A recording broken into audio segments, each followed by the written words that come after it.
Hi everyone, welcome back to another episode of Charting Markets with Jeremy. For today, let's take another look at Bitcoin. After seeing quite a bit of rally playing out over the past 1 month or so, we are right now seeing some major bullish reversal signal showing up.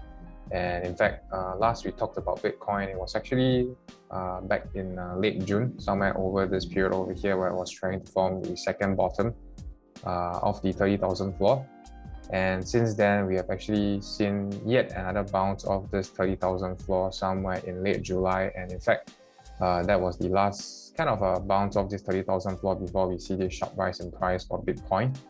And I guess with that sharp rally, Bitcoin has actually gained as much as 58% over the past 1 month or so. I think with that move, it's safe to say that Bitcoin has actually bottomed out somewhere near with 30,000 being the floor.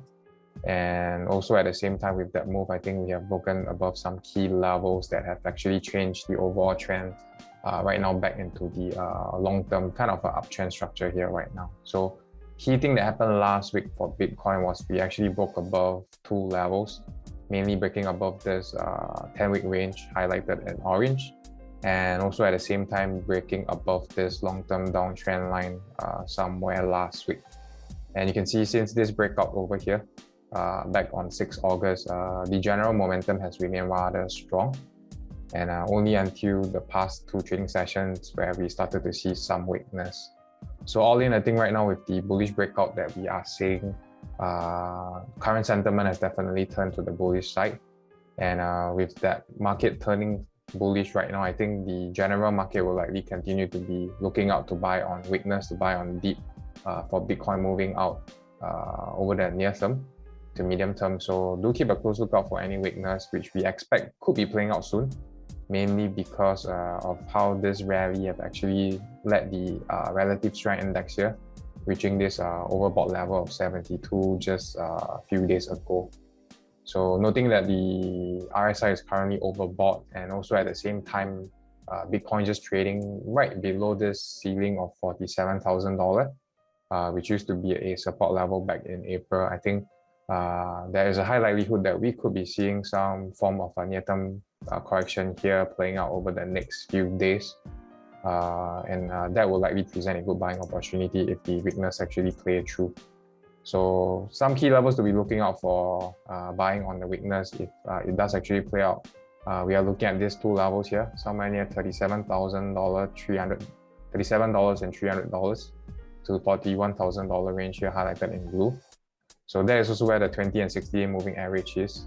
And chances are, if we were to fall to those levels, I think we will likely see a strong rebound of those floor. So instead of chasing Bitcoin right now, again, because it's overbought,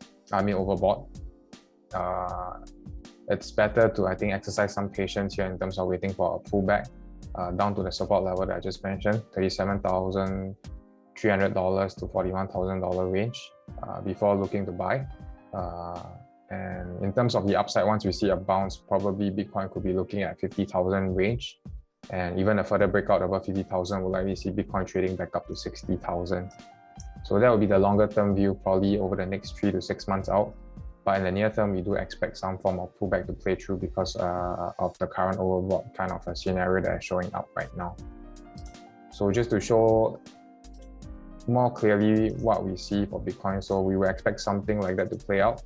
Some form of a near-term pullback here to the support level that we just mentioned, and then after which possibly a rebound back up higher to 50,000 or even 60,000 range if we can actually break above 50,000 for Bitcoin. Yeah, so that's the general view of Bitcoin, and it's pretty much the same for Ethereum as well. In fact, the move for Ethereum is even stronger following the late July rebound here of this floor at around $1,750. For Ethereum, we have actually seen a rally of as much as 87% over the past 1 month, where Bitcoin was only up around 58% during the same period. But also at the same time, in terms of major trend change, we have seen Ethereum actually also breaking above this key resistance recently at $2,900 last week. And we have actually held through pretty nicely since then, following the breakout move highlighted here in green. But do note that at the same time, with this strong rally, you can see the relative strength index right now is also signaling a major overbought kind of scenario. Mainly last week, actually, you can see the RSI hitting an extreme overbought high of 80, which we think is a kind of a signal that we could be looking at some form of pullback here in the near term. As you can see, the last few times when the RSI on Ethereum is actually at such an overbought level, the last time was actually in May, where the RSI hit a high of 83. It eventually signaled the top here for Ethereum, followed by a rather strong sell-off in price. And also once in April here, where the RSI hit a high of 75, we saw some minor pullback. So looking at where the RSI right now is at, with the RSI hitting a high of 80 last week, probably I'm not calling for a similar top back in May here, but probably a pullback here similar to the one in April, where Ethereum actually fell around 24% back to the 20 and 60-day moving average range before the uptrend resumed. We could be seeing a similar pullback here like that playing out right now. So key support level to be looking out for further buying opportunity, I would say, is within this range here of around $2,500 to around $2,900 range. Representing somewhere near 10 to 20% downside risk here in the near term.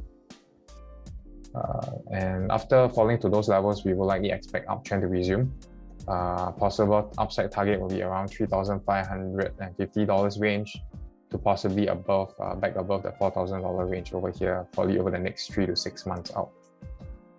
So general view in the near term that we have is probably some form of, again, pullback, probably down to this range here, before we see a resumption of the uptrend playing through for Ethereum, again, for the longer term perspective, 3 to 6 months out.